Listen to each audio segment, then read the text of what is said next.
We head now to the border of Bangladesh and Myanmar, where Rohingya Muslims have fled for their lives. Unicef is working to help, but there are roughly 400,000 displaced Rohingya people in the area, and they're desperately in need of further aid. Charlotte Glennie, an expat New Zealand journalist who's worked throughout Asia for many years, is with Unicef at Cox's Bazar in Bangladesh. She told me about it. So many people, such pressure on everything, particularly food, water and sanitation. Well, sanitation is one of our major concerns, and there is very little clean water. We're trying to get clean water to people. There are very few latrines, so you can imagine with the number of people around, they're all living in these crowded conditions in either makeshift refugee camps, which are sort of extensions to existing refugee camps, or what we're calling spontaneous settlements that have just popped up anywhere that people can find space. And that's like tens of thousands of people are now living just wherever they can find space, in the hills, on very muddy swampland. And to give you an example of the kind of conditions in these temporary settlements where people are living, I met a man and his wife and their little baby a couple of days ago who had literally they'd had to stand up all night holding their baby above them because it was pouring with rain and they'd been flooded out, and the water was rising, and it was pitch black, absolutely nothing around, just this tiny bit of plastic sheeting over their heads, and they just had to stand all night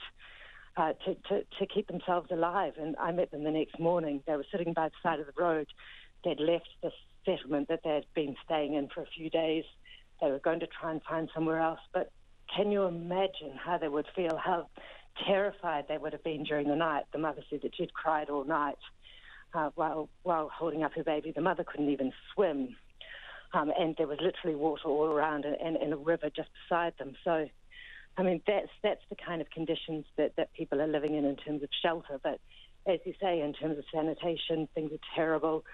There's a very grave threat of disease because you can imagine people living so closely together, so many people in such appalling conditions. And that's something else that UNICEF is doing vaccinating 150,000 children against diseases like measles, rubella, because if there is an outbreak of one of those diseases, it would just spread throughout the camps and kill lots of these children who have already, as you say, suffered so much. Gosh, it sounds distressing, Charlotte. Are you getting anywhere near the support? Is UNICEF getting anywhere near the support it needs? And what do you need most of all? Look, we need more donations. We have our supplies. We have supplies in Dhaka. They've all been sent down here. We're exhausting our supplies up there. More's been flown in from overseas. Obviously getting it here as soon as possible, but there are logistical challenges doing that as well. The communities are very spread out, and so it's difficult to reach everyone. And people are very transient as well, as I was just telling you about this family moving because they got flooded out. There were tens of thousands like them, so they moved to another place, and then how do you track them and know where they are? And an example of that too was it was another mother. I mean, the story is just so horrendous. Another mother I met yesterday of a 9-month-old, and she had brought her baby to a UNICEF, and our partner, we were doing the vaccinations with the Ministry of Health.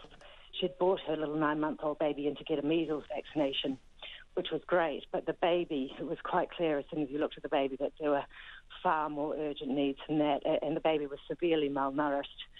So there was a nutrition expert, one of our nutrition experts was there, and the baby was tested and rushed straight to a clinic. But that mother told me that she had been moved. She'd only been here for a week. She'd made that trek across the border. Her husband was sick with fever. She was 20 years old and 6 months pregnant. And she told me about this baby that she didn't know she hadn't known where to go, how to get treatment for him. She'd been moved 3 times. People had been pushing her out of the area where she'd tried to settle and sleep the night, and she'd been moved on 3 times. She'd had very little food, she'd had very little food, and her baby, she'd been given, I think, a packet of milk and some fried rice, and she'd been trying to feed this to her baby. So until she happened to come across this clinic, and we're obviously going out looking for people like this as well, but it's just so hard to find them because there are so many people around. So, yeah, look, we need all the support we can get. And what is another challenge is that relief effort has to be much better coordinated than it currently is. Charlotte, I'm listening to your voice and I'm thinking of all the work you've done with TVNZ, for the BBC, for CNN, all the media organisations you've worked with in Asia over the years, and I'm wondering, have you ever seen anything like this before?